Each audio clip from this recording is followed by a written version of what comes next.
Karibu sana kwenye channel yako pendwa ya Hastenic Production Channel inayokuletea simulizi kali zenye mafunzo, msisimko na utamaduni wa Kiafrika. Kabla hatujaanza simulizi hii ya kusisimua ya Mteule, bonyeza kitufe cha subscribe, like video, drop comment yako na usisahau kubonyeza kengele ya arifa ili kila sehemu mpya itakapotoka uwe wa kwanza kuitazama. Twende sawa. Katika ardhi ya kale ya Milambo, utawala haukuwa wa upanga tu, bali damu iliyo safi, iliyoitwa na majina ya zamani yasiyopitwa na upepo wa wakati. Miaka 10 ya kungojea, hatimaye nyota moja ilikuwa karibu kung'aa, lakini ni ipi? Na nani aliyetabiri hatima ya familia ya kifalme itatokana na binti mmoja tu? Mteule. Milambo, taifa la kifalme lililo katikati ya milima minene na mito ya dhahabu, lilikuwa limepambwa kwa hekalu, kasri, bustani zenye maua yanayosema usiku, na majumba ya dhahabu yaliyojengwa kwa mikono ya vizazi 7. Ufalme huu ulitawaliwa na wanawake kwa zaidi ya karne 2. Wanawake wa Milambo walijulikana kwa hekima, ujasiri na uwezo wa kuona mambo yajayo kupitia ndoto. Lakini sasa, kiti cha enzi kilikuwa wazi. Malkia Ayana alikuwa ameaga dunia miaka 10 iliyopita, na kwa mara ya kwanza katika historia ya Milambo, kulikuwa na ombwe la uongozi. Watoto wake wa kike waliokuwa warithi walizaliwa siku moja, tarehe moja na saa moja kabisa, jambo ambalo halijawahi kutokea katika historia ya milango ya kifalme. Hata zaidi, ilikuwa kama laana au zawadi iliyofichika. Watoto hao wa Malkia, Nneka, Aminata, Zuri na Thandi, walilelewa katika sehemu tofauti za ufalme huo, kila mmoja chini ya baba yake aliyekuwa mti wa kifalme, yaani viongozi wa familia kuu 4 za kifalme, mtari wa familia kuu 4 za kifalme, mtari wa simba, mti wa tai, mti wa chui na mti wa mamba. Lakini kulingana na maandiko ya kale ya Milambo yaliyoandikwa kwa lugha ya Iremba, malkia mmoja tu kati yao ndiye aliyeteuliwa kuwa mteule, yule ambaye ataunganisha familia za kifalme na kuleta enzi mpya ya nguvu, ulinzi na maajabu. Lakini nani hasa ni huyo mteule? Katika pango la milima ya Rungwe, kulikuwepo mzee mmoja aitwaye Mwalimu Gogo, mlinzi wa maandiko ya kale. Kitabu kilichoitwa Uwazi wa miaka 100 kilisema, watoto 4 watazaliwa kwa siku moja, tarehe moja, hata na sekunde ile ile. Wote watavaa vazi la kifalme, lakini mmoja tu atabeba taa ya roho, ndiye mteule. Atajulikana kwa ishara 3. 1. Atapata ndoto ya mti unaongea. 2. Atashinda giza la mvua ya moto. 3. Atamwona mama yake kwa mara ya pili katika ndoto ya kweli. Lakini hakuna aliyejua ni nani kati ya hao 4 aliyekusudiwa kuwa huyo mmoja. Hivyo, kila mti ulianza kumkuza binti wao kama malkia mtarajiwa, na uhasama ulianza kukua kati ya familia hizo. Ilikuwa ni vita ya kimya, vita ya matumaini. Nneka, binti wa Mtuyeoti wa Tai, alikuwa maarufu kwa akili ya hali ya juu na uwezo wa kuzungumza na ndege. Alilelewa na baba yake kiongozi Ogutu, aliyemfunza namna ya kusoma nyota na kutambua hatari kwa kutumia sauti ya upepo. Nneka alikuwa msikivu, mwerevu na mwenye ndoto za ajabu usiku, ndoto ambazo alikuwa akizificha. Usiku mmoja, alipokuwa na miaka 10, aliota ndoto ya ajabu. Alijikuta ndani ya msitu mkubwa uliojaa mwanga wa kijani. Mti mkubwa wenye macho na mdomo ulizungumza naye.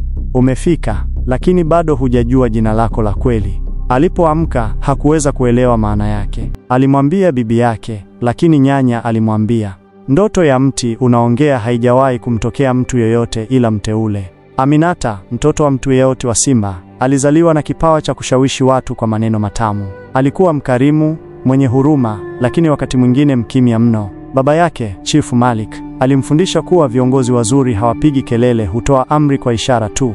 Aminata hakuwahi kuota ndoto yoyote ya ajabu mpaka siku ya mvua ya moto iliposhuka kutoka angani. Watu walikimbia, wakaingia majumbani, lakini Aminata alitoka nje. Moto ulipoanza kutua ardhini, ulizima miguu yake badala ya kumchoma. Hakuungua. Alitazama juu, akaona umbo la mwanamke ndani ya mawingu likimuita kwa jina.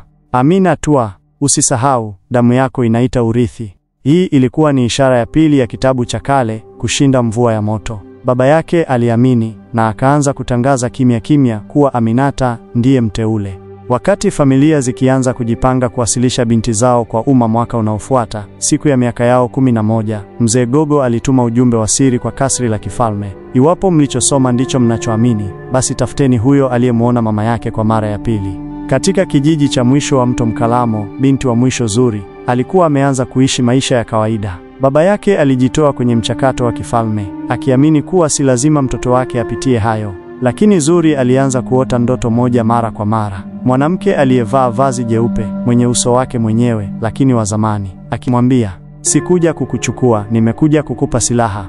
Alipoeleza kwa babu mmoja kijijini, alimwambia, "Huo ni uso wa mama yako. Umemwona tena? Wewe ndiye mteule." Siku ya sherehe ya miaka 11, familia zote 4 zilikusanyika kwenye uwanja wa kifalme. Kasri lilipambwa, vumbi la dhahabu lilipeperuka angani, na watu kutoka kila kona ya Milambo walikuja kushuhudia. Kila binti alipewa nafasi ya kuzungumza na kuonyesha kipaji chake. Watu waligawanyika. Wengine waliamini Nneka ndiye mteule, wengine wakasema ni Aminata, baadhi wakamkubali Zuri, huku wachache wakimtaja Thandi, binti wa mti wa chui ambaye aliweza kuzungumza na wanyama wakali. Lakini kabla malkia mpya hajatangazwa, kilitokea kitu cha ajabu. Ghafla anga lilifunikwa na mawingu meusi.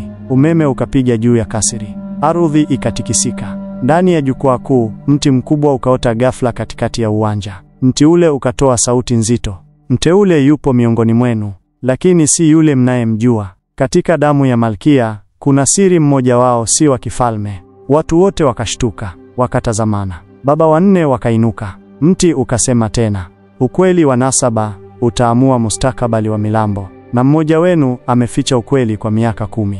Kabla ya mti huo kutoweka, majina 4 yaliandikwa juu ya gome lake: Nneka, Aminata, Zuri, Thandi. Lakini jina moja likaanza kufifia.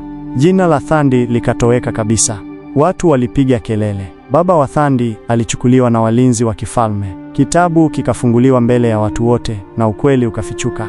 Thandi si mtoto wa kifalme, bali mtoto wa kijakazi ambaye alibadilishwa siku ya kuzaliwa. Hali ya sintofahamu ikatawala. Lakini kabla majibu zaidi hayajapatikana, moto ukawaka kwenye kasri la maandiko. Mtu fulani alikuwa ameichoma makusudi kutaka kuharibu maandiko yote ya kale kuhusu mteule. Lakini nani na kwa nini? Wakati huo huo ambao binti watatu wa kifalme wanapewa agizo la kwenda kwenye mlima wa kale, kila mmoja peke yake, kutafuta taa ya roho, ishara ya mwisho ya utambulisho wa mteule. Watu wanabaki na maswali. Je, Nneka ndiye mteule kwa sababu ya ndoto ya mti unaongea? Au ni Aminata aliyeshinda mvua ya moto? Au Zuri ambaye alimuona mama yake tena? Na nani aliyechoma kasri la maandiko? Season 2 inakuja hivi karibuni. Usikose. Na hapo ndipo simulizi ya Mteule season 1 inapoishia. Sasa swali kubwa linabaki, ni nani mteule halisi? Na kwa nini maandiko ya kale yalichomwa? Kama unataka kujua yote hayo, subscribe sasa hivi, like video hii, comment maoni yako, share na rafiki zako, na bonyeza kengele ya arifa ili usipitwe na season 2 inayokuja muda si mrefu hapa Hastenic Production. Mpaka wakati ujao, kaa salama, kaa na hadithi. Tugawanya, baba zetu ni tofauti, lakini damu ni moja. Leo tunagombania kiti ambacho ni cha mfalme. Macho yangu yanaona ndoto za utukufu, moyo wangu nasikia kelele za ushindi. Lakini wewe ndugu yangu unaniita adui. Je, tunaweza kurudi pale tulikotoka? Mteule, ni nani atakayeshinda? Damu moja, lakini roho zinagombana.